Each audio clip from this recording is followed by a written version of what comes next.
ಮತಾಂಧ ಮನಸ್ಥಿತಿಯಿಂದ ಸಂಪೂರ್ಣ ಹಿಂದೂ ಕುಟುಂಬವೇ ಸರ್ವನಾಶ ಆಗಿಬಿಟ್ಟಿದೆ. ಗಂಡನನ್ನ ಸಾಯಿಸಿ ಸೌಜನ್ಯ ಮೇಲೆ ಕಣ್ಣಿಟ್ಟಿದ್ದ ಸಾದಿಕ್ ಖಾನ್ ರೈಫಲ್ ತರಬೇತಿ ಕೊಡ್ತೀನಿ ಅಂತ ದೊಡ್ಡದೊಂದು ಆಂಟಿ ನ್ಯಾಷನಲ್ ಜಾಲದಾಗ ಇವ ಭಾಗಿಯಾಗಿದ್ದ. ದೇಶ ವಿರೋಧಿ ಚಟುವಟಿಕೆ ಒಳಗೂ ಇವ ಇದ್ದಾನು ಅಂತ ಅನುಮಾನ ಸೃಷ್ಟಿಯಾಗ್ಯಾವ. ಕುಟುಂಬದವ್ರನ್ನ ಕಳ್ಕೊಂಡಿರೋ ಆ ಪುಟ್ಟ ಬಾಲಕನ ಮಾತು ಕೇಳಿದ್ರ ಕರುಳು ಹಿಂಡ್ತೇನೆ. ದೇಶದಾಗ ಈ ಲವ್ ಜಿಹಾದ್ ಜಾಲ ಎಷ್ಟು ದೊಡ್ಡದಾಗಿ ಹಬ್ಬೈತಿ ಅನ್ನೋದನ್ನ ಅಂದಾಜು ಮಾಡಕ್ ಆಗೋದಿಲ್ಲ. ಎಂತಿಂತ ಲವ್ ಜಿಹಾದ್ ಕೇಸ್ಗಳನ್ನ ನೋಡೇವಿ. ಆದ್ರ ಇಲ್ಲೊಂದು ವಿಚಿತ್ರವಾದ ಲವ್ ಜಿಹಾದ್ ಕೇಸ್ ನಡೆದೈತಿ. ಆಂಧ್ರ ಪ್ರದೇಶದ ಕಾಕಿನಾಡೊಳಗೆ ನಡೆದಿರೋ ಲವ್ ಜಿಹಾದಿಂದಾಗಿ ಇಡೀ ಕುಟುಂಬವೇ ಸರ್ವನಾಶ ಆಗಿ ಹೋಗಿಬಿಟ್ಟೈತಿ. ಆತ್ಮಹತ್ಯೆ ಮಾಡ್ಕೊಳ್ಳೋದ್ರ ಮುಖಾಂತರ ಈ ಲವ್ ಜಿಹಾದಿಂದ ತಪ್ಪಿಸ್ಕೋಬಹುದು ಅಂತ ಇಡೀ ಕುಟುಂಬವೇ ನದಿಗೆ ಹಾರಿ ಪ್ರಾಣ ಕಳ್ಕೊಂಡಾರ. ಅದೃಷ್ಟವಶಾತ್ ಮಗು ಒಂದು ಬದುಕಿ ಉಳಿದೈತಿ. 3 ಜನ ಪ್ರಾಣ ಕಳ್ಕೊಂಡಿದ್ರು. ಆ ಮಗು ಪ್ರಾಣಾಪಾಯದಿಂದ ಪಾರಾಗೈತಿ. ರಿಯಾನ್ಶ್ ರೆಡ್ಡಿ ಈ ಮಗು 10 ವರ್ಷದ ಮಗು ಐತಿ. ತನ್ನ ತಾಯಿ ಅಜ್ಜಿ ತಾತನ ಜೊತೆ ನಾನು ಕೂಡ ನದಿಗೆ ಹಾರಿದ್ದೆ, ಆದ್ರೆ ನಾ ಸಾಯ್ಲಿಲ್ಲ. ನಾನು ಅವತ್ತು ನೋಡಿದ್ದೆಲ್ಲ ಹೇಳ್ತೀನಿ ಅಂತ ಅದು ಹೇಳಲಿಕ್ಕತ್ತೈತಿ. ಸರ್ ಮನೆಗೆ ಬರ್ತಿದ್ರು. ಮನೆಗೆ ಬಂದು ಅಮ್ಮನನ್ನ ಹೊಡಿತಾ ಇದ್ರು.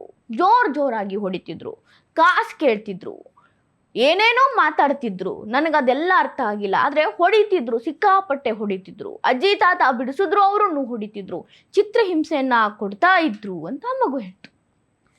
ಈ ಮಗು ಹೇಳಕತ್ತಿರೋ ಸರ್ ಯಾರು? ಅಜ್ಜಿ ತಾತ ಜೊತೆ ತಾಯಿ ಕೂಡ ತೀರ್ಕೊಂಡಾರ. ಈಗ ಈ ಮಗು ಅನಾಥವಾಗಿ ತನ್ನ ಕಥೆನ ಹೇಳ್ಕೊಳ್ಳಕತ್ತೈತಿ. ಈ ಮಗು ರಿಯಾನ್ಶ್ ರೆಡ್ಡಿಯ ತಾಯಿ ಸೌಜನ್ಯ, ಈ ಮಗುವಿನ ಅಜ್ಜ ನೂಕರಾಜು, ಅಜ್ಜಿ ಮೀನಾ, ಈ 3 ಜನ ಕೂಡ ಸತ್ತು ಹೋಗ್ಯಾರ. ಇವರಿಗೆ ಟಾರ್ಚರ್ ಮಾಡ್ತಿದ್ದ ಸರ್ ಯಾರು ಅಂದ್ರ ಶೇಖ್ ಸಾದಿಕ್ ಖಾನ್. ಈತ ಕಾಕಿನಾಡೊಳಗ ರೈಫಲ್ ತರಬೇತಿ ಕೇಂದ್ರವನ್ನ ಇಟ್ಕೊಂಡಿದ್ದ. ಶೂಟಿಂಗ್ ತರಬೇತಿಯನ್ನ ಕೊಡ್ತಿದ್ದ. ಈ ಮಗುಗೆ ರಿಯಾನ್ಶ್ ರೆಡ್ಡಿಗೆ ಶೂಟಿಂಗ್ ಒಳಗ ಆಸಕ್ತಿ ಇತ್ತು. ಈ ಮಗುವಿನ ತಾಯಿ ತನ್ನ ಮಗನನ್ನ ಶೇಖ್ ಸಾದಿಕ್ ಖಾನ್ ತರಬೇತಿ ಕೇಂದ್ರಕ್ಕೆ ಸೇರಿಸಿದ್ಲು. ಆ ಮೂಲಕ ಆತನ ಪರಿಚಯ ಆಗಿತ್ತು. ಸಾಕಷ್ಟು ಆರೋಗ್ಯಕರವಾದ ಮಾಹಿತಿಯನ್ನ ಕೊಡ್ತೀನಿ ಅಂತ ಸಾದಿಕ್ ಖಾನ್ ಹೇಳಿದ್ದ. ಸೌಜನ್ಯ ಕೂಡ ಅದನ್ನ ನಂಬಿದ್ರು. ಸೌಜನ್ಯ ಈ ಮಗುವಿನ ತಾಯಿ. ಈ ಮಗುವಿನ ತಂದೆ ಹೆಸರು ಜಗದೀಶ್ ರೆಡ್ಡಿ. ಸೌಜನ್ಯ ಮತ್ತು ಜಗದೀಶ್ ರೆಡ್ಡಿ ಇಬ್ಬರು ಚಲೋ ತಂಗೆ ಬಾಳ್ಲಿಕತ್ತಿದ್ರು. ಸಾದಿಕ್ ಖಾನ್ ಒಂದು ಪ್ರೋಟೀನ್ ಪೌಡರ್ ಕೊಟ್ಟು, ನಿನ್ನ ಗಂಡನಿಗೆ ಇದನ್ನ ಕೂಡಿಸು, ಇದು ಬಹಳ ಶಕ್ತಿಯುತವಾಗಿರುವ ಪ್ರೋಟೀನ್ ರಿಚ್ ಆಗಿರುವಂತ ಒಂದು ಪೌಡ್ರು ಅಂತ ಹೇಳಿದ್ದ. ಸೌಜನ್ಯ ಆ ಪೌಡರ್ ಅನ್ನ ತನ್ನ ಗಂಡನಿಗೆ ಕುಡಿಸಿದ ಮೇಲೆ ಗೊತ್ತಾಯ್ತು ಅದರೊಳಗ ಸೈನೈಡ್ ಮಿಕ್ಸ್ ಆಗಿತ್ತು ಅಂತ.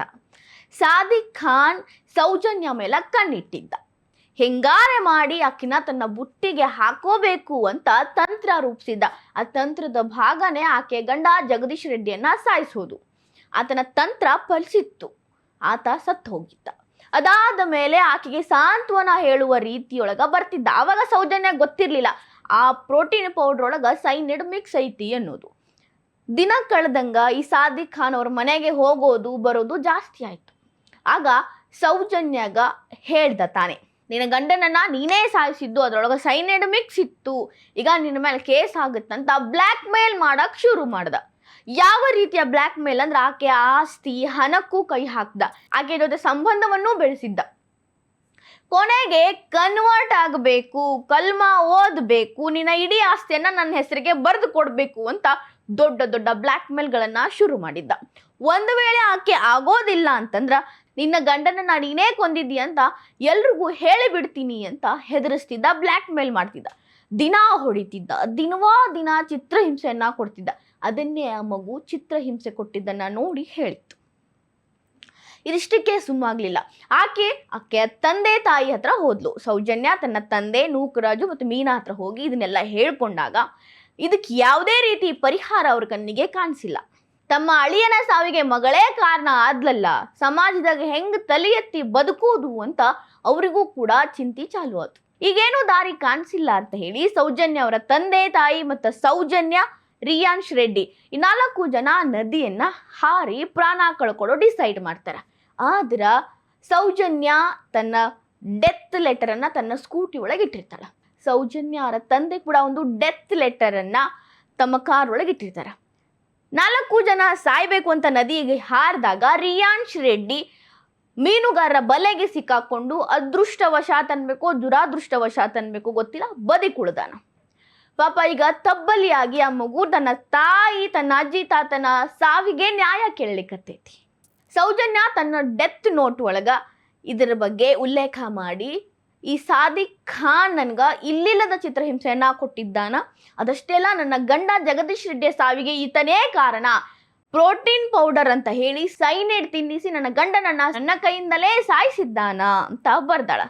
ಆಕೆ ತಂದೆ ಕೂಡ ಈ ಸಾದಿಕ್ ಖಾನಿಂದ ನಮ್ಮ ಸಂಸಾರ ಛಿದ್ರ ಆಯಿತು, ನನ್ನ ಮಗಳ ಸಂಸಾರ ಹಾಳಾಯಿತು, ಮುಂದೆ ದಾರಿ ಕಾಣಬಲ್ತು ಅಂತ ಎಲ್ಲವನ್ನ ಮೆನ್ಷನ್ ಮಾಡಿ ಲೆಟರ್ ಒಳಗೆ ಬರ್ತಾರೆ. ಈಗ ಈ ಸಾದಿಕ್ ಖಾನ್ ಮನಸ್ಥಿತಿಯಿಂದ ಇಡೀ ಕುಟುಂಬವೇ ಸರ್ವನಾಶ ಆಗಿ ಹೋಗಿಬಿಡ್ತು. ಮಗು ತಬ್ಬಲಿಯಾಗಿ ಇನ್ನೂ 10 ವರ್ಷದ ಮಗು ನನ್ನ ತಾಯಿ ನನ್ನ ತಾತ ನನ್ನ ಅಜ್ಜಿ ನನ್ನ ಬಿಟ್ಟು ಹೋದ್ರು ಅಂತ ಕಣ್ಣೀರಿಡ್ಲಿಕ್ಕತ್ತೈತಿ. ಇಡೀ ಕುಟುಂಬವನ್ನೇ ಸಂಪೂರ್ಣವಾಗಿ ನಾಶ ಮಾಡಿ ಈ ಸಾದಿಕ್ ಖಾನ್ ಮೀರತ್ತೊಳಗೆ ಹೋಗಿ ಬಚ್ಚಿಟ್ಕೊಂಡಿದ್ದ. ಪೊಲೀಸರು ಹಿಡ್ಕೊಂಡು ಬಂದಾರ, ಅವನ ವಿಚಾರಣೆಯನ್ನ ನಡೆಸ್ಲಿಕ್ಕತ್ತಾರ. ಇಷ್ಟೇ ಅಲ್ಲ, ಪೊಲೀಸರು ಈ 2 ಡೆತ್ ನೋಟ್ಗಳನ್ನ ಆಧಾರವಾಗಿಟ್ಟುಕೊಂಡು ಸೌಜನ್ಯಾಳ ಗಂಡ ಜಗದೀಶ್ ರೆಡ್ಡಿಯ ಸಾವಿಗೆ ಸಾದಿಕ್ ಖಾನೇ ಕಾರಣ ಅಂತ ಹೇಳಿ ಅವರ ತಂದೆ ಕೂಡ ಒಂದು ಕಂಪ್ಲೇಂಟ್ ಅನ್ನ ಕೊಟ್ಟು ಬಿಟ್ಟಾರ. ಈಗ 2 ರಿಂದ 3 FIR ಅನ್ನ ದಾಖಲಿಸಿಕೊಂಡು ಸಾದಿಕ್ ಖಾನನ್ನ ವಿಚಾರಣೆ ಮಾಡ್ಲಿಕ್ಕತ್ತಾರ. ಆದ್ರ ಈ ಮತಾಂಧ ಮನಸ್ಥಿತಿಯ ಮನುಷ್ಯನ ಮೇಲೆ ಇನ್ನೂ ಸಾಕಷ್ಟು ಬೇರೆ ಬೇರೆ ಅನುಮಾನಗಳು ಶುರುವಾಗ್ಯಾವ. ಇವನ ರೈಫಿಲ್ ಸೆಂಟರ್ ಒಳಗ ತರಬೇತಿ ಸೆಂಟರ್ ಇತ್ತಲ್ಲ, ಅಲ್ಲಿ ಅನೈತಿಕ ಕೆಲಸಗಳು ನಡೀತಿದ್ವಂತ. ಆಂಟಿ ನ್ಯಾಷನಲ್ ಜನರು ಅಲ್ಲಿಗೆ ಬಂದು ಗನ್ಗಳ ತರಬೇತಿಯನ್ನ ಪಡ್ಕೋತಿದ್ರಂತ.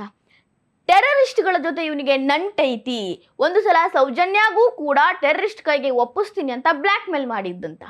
ಇವನಿಗೆ ಈ ರೀತಿಯ ಟೆರರಿಸ್ಟ್ ಆರ್ಗನೈಸೇಷನ್ ಜೊತೆ ನಂಟಿರೋದ್ರಿಂದ ಇವನನ್ನ ಡೀಪ್ ಆಗಿ ಇನ್ವೆಸ್ಟಿಗೇಷನ್ ಮಾಡಬೇಕು ಅನ್ನೋ ಕೂಗು ಹೆಚ್ಚಾಗ್ಲಿಕ್ಕತ್ತಾವ. ಅದಷ್ಟೆಲ್ಲ ಲವ್ ಜಿಹಾದ್ಗಾಗಿನೇ ಇವನು ಈ ತರಬೇತಿ ಒಳಗ ಸಾಕಷ್ಟು ಹೆಣ್ಣು ಮಕ್ಕಳಿಗೆ ಆಫರ್ ಅನ್ನ ಕೊಟ್ಟು ತರಬೇತಿ ನೀಡೋದಾಗಿ ಹೇಳ್ತಿದ್ನಂತ. ಇವನ ಮೂಲವಾದ ಟಾರ್ಗೆಟ್ ಅಂದ್ರ ಮುಸ್ಲಿಮೇತರ ಹೆಣ್ಣು ಮಕ್ಕಳು, ಮುಖ್ಯವಾಗಿ ಹಿಂದೂ ಹೆಣ್ಣು ಮಕ್ಕಳು, ವಿಧವೆಯರು, ಡೈವರ್ಸ್ ಆಗಿರುವಂಥವ್ರನ್ನ ಟಾರ್ಗೆಟ್ ಮಾಡಿ ಲವ್ ಜಿಹಾದ್ ಮಾಡ್ತಾ ಇದ್ದ.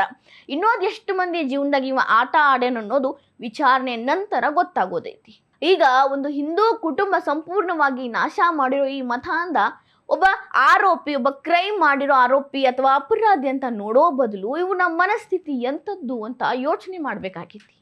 ಲವ್ ಜಿಹಾದ್ ಕೇಸ್ಗಳು ನಮ್ಮ ಭಾರತಕ್ಕೆ ಹೊಸದಲ್ಲ, ಆದ್ರೆ ಇಡೀ ಕುಟುಂಬವನ್ನೇ ಬಲಿ ತಗೊಳ್ಳೋಷ್ಟು ಮಟ್ಟಿಗೆ ಮುಂದುವರೆದೈತಿ ಅನ್ನೋದು ಎಷ್ಟು ದುರಾದೃಷ್ಟಕರ. ಇಂಥ ಮತಾಂಧ ಮನಸ್ಥಿತಿಗಳು ಸಮಾಜದಾಗ ಅದು ಎಷ್ಟು ಜಾಗೃತ ಆಗ್ಲಿಕ್ಕತ್ತಾವ, ಇನ್ನು ಎಷ್ಟು ಮಂದಿಯನ್ನ ಬಲಿ ತಗೊಳ್ಳೋದಕ್ಕೆ ಆಕ್ಟಿವ್ ಆಗಿ ಕೆಲಸ ಮಾಡ್ಲಿಕ್ಕತ್ತಾವ. ಇಂಥ ಮತಾಂಧ ಮನಸ್ಥಿತಿಗಳಿಂದ ಎಷ್ಟು ಎಚ್ಚರವಾಗಿರಬೇಕು ಅನ್ನೋದನ್ನ ಯೋಚನೆ ಮಾಡಬೇಕಾಗೈತಿ.